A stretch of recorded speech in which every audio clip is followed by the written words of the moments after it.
Bakristo bavandimwe, Kristo Yezu akuzwe. Mbifurije kugira umunsi mwiza. Nimunyemere dusangire amasomo matagatifu Yezu umubyeyi wacu dutegure kuri uyu munsi. Isomo rya mbere.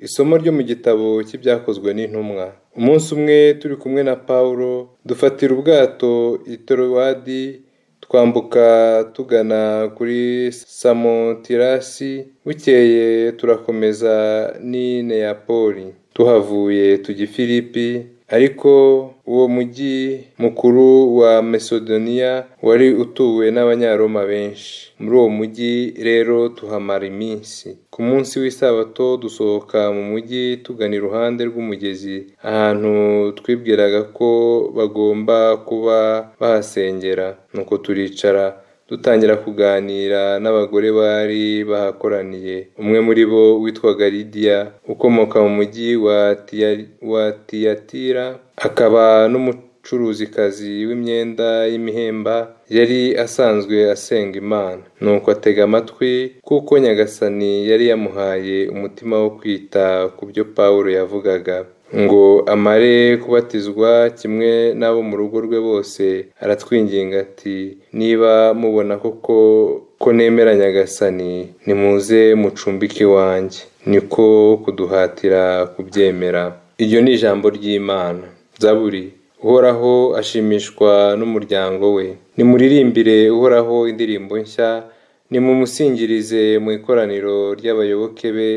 Isirayeli niyishimire uwayiremye, abahungu b'i Siyoni bahimbazwe n'ibirori bakorera umwami wabo. Nibasingize izina rye bahamiriza, bamuvugirize ingoma n'inanga, kuko Uhoraho ashimishwa n'umuryango we, ab'intamenyekana akabahaza umukiro. Abayoboke be nibahimbazwe no kumukuza, ndetse bamuvugirize impundu no ku mariri yabo, bakore mu gahogo barata Imana. Ngiryo ishema ry'abayoboke b'Imana. Nyagasani Yezu nabane namwe. Amagambo yo mu Ivanjili ntagatifu uko yanditswe na Yohani. Muri icyo gihe Yezu agiye kuva kuri iyi si ngo asange se, abwira abigishwa bati, umuvugizi nzaboherereza aturutse kuri Data, Roho nyir'ukuri ukomoka kuri Data, naza azambera umugabo. Namwe rero muzambera abagabo, kuko twabanye kuva mu ntangiriro. Mbibabwiye ngira ngo ejo mutazatsitara. Bazabaca mu masengero, ndetse n'igihe kizageze, maze uzabica wese azibwire ko yubashye Imana. Ibyo bazabibagirira babitewe n'uko batamenye Data, nanjye ntibamenye. Ibyo mbibabwiye ngira ngo igihe cyabyo nikigera, muzibuke ko nababuriye. Sinabibabwiye ngitangira, kuko twari kumwe. Iyo ni Ivanjili ntagatifu. Bakristo bavandimwe, amasomo matagatifu aradushishikariza ibintu bitatu by'ingenzi buri mukristo wese akwiriye gushyira mu buzima bwe, kubizirikana ndetse no kubigenderaho. Icya mbere ni ugutega amatwi ijambo ry'Imana tubwirijwe na Roho wayo. Icya kabiri, batisimu duhabwa yagura imitima yacu, tukakira abantu bose kivandimwe, kandi bikagaragaza ko twemeye Nyagasani. Icya gatatu, Roho w'ukuri adutera imbaraga zo kuba abahamya ba Kristo mu bantu. Bakristo bavandimwe, aho Pawulo ndetse na bagenzi be bafashe umwanzuro wo kujya mu gihugu cy'Abagereki, biyemeje gukomeza umurimo wo kwamamaza Kristo mu bantu. Aha tubabona aho basengeraga bari kumwe, bari kumwe n'abandi bagore bari bakoraniye aho ngaho nyine, bari bagiye hanze y'umujyi. Nuko umwe muri bo agaragaza ko afite inyota yo kumva ijambo ry'Imana, kandi yari asanzwe asenga. Kwakira ijambo ry'Imana rero abikesheje Roho Mutagatifu umumurikira, byatumye yumva ko ari nta shiti agomba kwemera Nyagasani.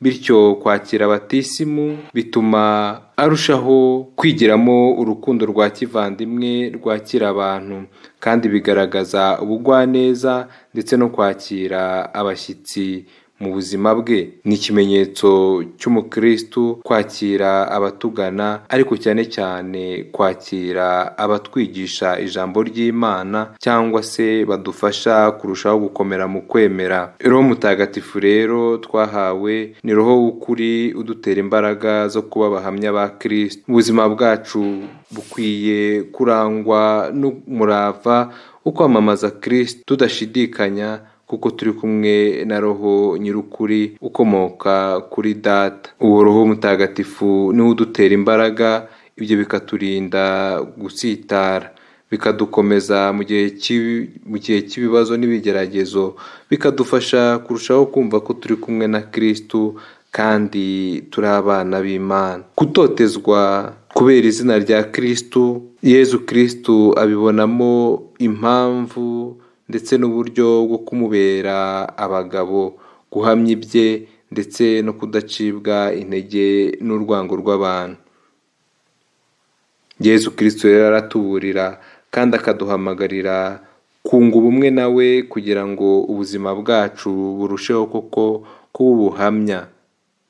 Yezu Kristo utuburira niwe uduha Roho Mutagatifu kugira ngo Roho Mutagatifu akomeze acengeze mu mitima yacu ijambo rituruka ku Mana, aduha ubutwari n'imbaraga byo kuba abakristu nyabo, kugira ngo isi imenye ko Yezu Kristo ari umwana w'Imana waje kudukiza kandi akadukirisha amaraso y'igiciro cyinshi. Dusabe Nyagasani ingabire yo kurushaho kwakira ijambo rye mu buzima bwacu, tubikesheje Roho Mutagatifu twahawe igihe tubatizwa, maze tukamwemerera kumubera abahamya. Nadufashe kurushaho kwamamaza ingoma ye mu bantu, tubikesha Roho Mutagatifu ndetse n'ingabire ze. Nyagasani Yezu nabane namwe. Ushobora byose nabaho umugisha Imana Data na Mwana na Roho Mutagatifu. Amina.